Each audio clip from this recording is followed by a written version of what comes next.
Ujumbe huu ni kwa ajili yako wewe ambaye Mungu amekuamini na kusema na wewe kwa mambo mawili au matatu kwa ajili ya wengine.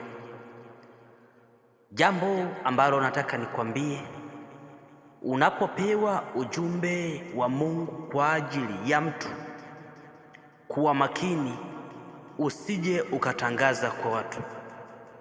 Madhara makubwa yatakayokupata kwa mtu ambaye umepewa taarifa za mtu ukasema kwa watu. Moja, unakosa uaminifu kwa Mungu. Mungu hatokuamini tena na kukupa taarifa za mtu, kwa sababu utakuwa umepoteza eneo la usikivu. Mungu anapokuambia kamwambie mtu, usiseme kwa watu, hilo ni kosa, na pia halitakuwa na maana yoyote, na hiyo taarifa haitakuwa na maana yoyote, kwa sababu